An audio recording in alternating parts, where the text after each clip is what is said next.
जय हिंद, हर हर महादेव। आज की इस वीडियो में हम बात करने वाले हैं शॉर्ट नोट्स के बारे में कि मैं अपना शॉर्ट नोट्स कैसे तैयार कर रहा हूँ और कैसे तैयार करना चाहिए शॉर्ट नोट्स। तो मेरा दो तरीका है शॉर्ट नोट्स तैयार करने का। एक तो जो अपना क्लास नोट्स है, जो सर के द्वारा दिया जाता है, क्लास नोट्स पीडीएफ, मैं उसी में हाइलाइटर की मदद से शॉर्ट नोट्स तैयार करता हूँ। और एक है कि अपना कॉपी में कुछ पॉइंट में लिखता हूँ। मैं सारा चीज उस चैप्टर का नहीं लिखता हूँ, कुछ कुछ पॉइंट लिखता हूँ। क्या पॉइंट लिखता हूँ उसके बारे में भी मैं बात करने वाला हूँ। तो देखिए, शॉर्ट नोट्स बनाने का क्या फायदा है कि आपका जब एग्जाम होने वाला है ना, तो आप कम समय में आप उस विषय को, उस चैप्टर को आप बहुत कम समय में आप पूरा क्लियर कर पाइएगा, तुरंत आप रिवीजन कर पाइएगा। और ये बड़ा नोट्स एग्जाम के समय में आप इसका रिवीजन करने में आपको बहुत परेशानी होगी, तुरंत आप रिवीजन नहीं कर पाइएगा। लेकिन हाँ, अगर आप इस नोट्स में भी आप कुछ हाइलाइटर की मदद से कुछ कुछ पॉइंट आप हाईलाइट के ले जा रहे हैं, तो आप उसको रिवीजन तुरंत कर पाइएगा। तो मैं क्या तरीका अपना रहा हूँ शॉर्ट नोट्स बनाने का, और इससे क्या होता है, शॉर्ट नोट्स से ना आपका मॉक टेस्ट में भी आपका नंबर इंक्रीज होगा। अगर आप बनाना शुरुआत कीजिएगा ना, तो आप देखिएगा 10-5 दिन में आप जिस विषय का आप शॉर्ट नोट्स तैयार किए हुए ना, उसका मॉक टेस्ट में अगर क्वेश्चन पूछा जाता है ना, तो आप आराम से उसको क्लियर कर पाइएगा। बहुत कम क्वेश्चन में आप फंसिएगा, मतलब 80 से 90% आप क्वेश्चन बना पाइएगा अगर आप शॉर्ट नोट्स तैयार किए हुए हैं तो देखिए कैसे तैयार होता है शॉर्ट नोट्स। तो मैं क्या करता हूँ कि जैसे अपना पूरा चैप्टर क्लियर हो गया, मतलब उसका क्लास पूरा मैं कर लिया हूँ, उसका मैं याद भी कर लिया हूँ, पूरा सब्जेक्टिव और ऑब्जेक्टिव बना लिया हूँ। तो उसके बाद कुछ होता है ना, कुछ पॉइंट में आप अटकते हैं, कुछ ऑब्जेक्टिव क्वेश्चन नहीं बन पाता है, या कोई लड़का आपके रूम में है या दोस्त है, तो उससे आप कुछ क्वेश्चन कहते हैं पूछने के लिए, वो क्वेश्चन पूछता है, तो कुछ क्वेश्चन का आप जवाब दे पाते हैं, कुछ क्वेश्चन का आप जवाब नहीं दे पाते।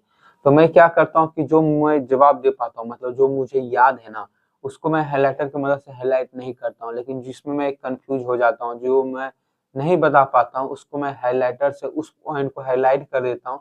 जिससे क्या होता है कि दोबारा मैं उस चैप्टर को जब पढ़ता हूँ, मतलब अपने क्लास नोट से जब उसको मैं पढ़ता हूँ, तो जो पॉइंट मुझे याद नहीं था उसको मैं ज्यादा बार रिवीजन करता हूँ, ज्यादा बार मतलब उसको पढ़ता हूँ। जिससे क्या होता है कि वो भी कॉन्सेप्ट अपना क्लियर होता है। और शॉर्ट नोट्स आप पीडीएफ में इसी प्रकार बना सकते हैं कि जो आपको याद है ना, उसको हाइलाइटर से हाईलाइट नहीं करना है, जो आपको बिल्कुल याद नहीं उसको हाइलाइटर से हाईलाइट कीजिएगा। तो उस चैप्टर का आप दोबारा रिवीजन कीजिएगा ना, तो बहुत कम समय में आप रिवीजन कर पाइएगा, क्योंकि बाकी चीज तो आपको याद है और आप मॉक टेस्ट लगा ही रहे हैं। तो अगर आप कोई पॉइंट में अटकिएगा, तो दोबारा फिर आप उस चैप्टर को देख पाइएगा, और जो आपको याद है उसमें तो आप अटकिएगा ही नहीं। लेकिन हाँ, रिवीजन आप थोड़ा थोड़ा, जैसे होता है ना कि आप पूरा चैप्टर को पढ़े हुए हैं, लेकिन बहुत ध्यान से आप नहीं देखना है, पूरा एक नजर मारिएगा तो आपको पूरा माइंड में याद हो जाएगा जो आपको याद है। लेकिन जो पॉइंट में आप अटक रहे थे उसको थोड़ा ध्यान देके पढ़िएगा, तो आपका पूरा वो चैप्टर पूरा क्लियर हो जाएगा। आपके अगर नोट से जो आप पढ़े हुए हैं उससे एक भी क्वेश्चन आएगा, मतलब जो भी क्वेश्चन आएगा, आप उस क्वेश्चन को नहीं छोड़िएगा, आप पूरा बना पाइएगा।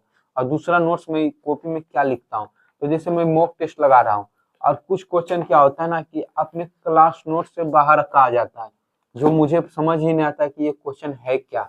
मतलब चैप्टर समझ आता है, अब अगर पढ़ते रहिएगा तो इस चैप्टर से पूछा गया है, तो मैं क्या करता हूँ कि मैं उसको लिख लेता हूँ, मतलब अपने कॉपी में लिख लेता हूँ कि इस चैप्टर का, मतलब हर एक चैप्टर का मैं कुछ कुछ पॉइंट लिखा हुआ हूँ, तो उसमें वो शामिल कर लेता हूँ। और मैं एक जैसे अपना मैं क्लास नोट्स तैयार करता हूँ ना कॉपी में, तो क्या करता हूँ, एक पेज में छोड़ देता हूँ, उसके बाद दूसरा पेज में फिर अपना दूसरा चैप्टर का नोट्स तैयार करता हूँ, फिर उसका एक पेज में छोड़ देता हूँ कि कोई अगर पॉइंट में कहीं पढ़ूंगा तो मैं उसको नोट कर पाऊँ। तो अपना शॉर्ट नोट्स बहुत छोटा होता है, और जो मेरा शॉर्ट नोट्स है ना, वो मेरे फायदा के लिए, आपके फायदा के लिए नहीं। क्योंकि एक कमेंट आया था कि आप अपना शॉर्ट नोट्स भेज दीजिए। अगर मैं अपना शॉर्ट नोट्स भेजूंगा ना, तो देखिए क्या होता है कि जो मैं चैप्टर पढ़ रहा हूँ, तो बहुत सारा क्वेश्चन मुझे याद है, बहुत सारा क्वेश्चन मुझे याद नहीं है। तो जो मुझे याद नहीं है वो मैं वो शॉर्ट नोट्स में लिखूंगा, या हाईलाइटर की मदद से अपने नोट्स में वो हाईलाइट करूंगा। तो आप अगर पढ़ रहे हैं तो हो सकता है जो मुझे याद नहीं है वही आपको याद हो, और जो मुझे याद है वो आपको याद ना हो। तो अगर मैं वो भेजूंगा तो वो रॉन्ग हो जाएगा ना। आप अपना शॉर्ट नोट्स खुद से रेडी कीजिए, क्योंकि हर एक इंसान का शॉर्ट नोट्स अलग अलग होता है। और आप शॉर्ट नोट्स तैयार कीजिएगा ना, तो एग्जाम के समय आपको जो कॉन्सेप्ट क्लियर नहीं है, बस उसी को पढ़िएगा और पूरा आपका चैप्टर माइंड में याद आ जाएगा। इस चैप्टर में ये प्रकार का क्वेश्चन है और ये कॉन्सेप्ट है। तो आप शॉर्ट नोट्स तैयार कीजिएगा, मैं बतला दिया हूँ दोनों तरीका। और शॉर्ट नोट्स बनाने का ये फायदा है कि आपका एग्जाम के समय में कम समय में आप रिवीजन कर पाइएगा, मॉक टेस्ट में आपका नंबर इंक्रीज होगा, आपको एग्जाम में ज्यादा स्कोर करने का संभावना रहेगा।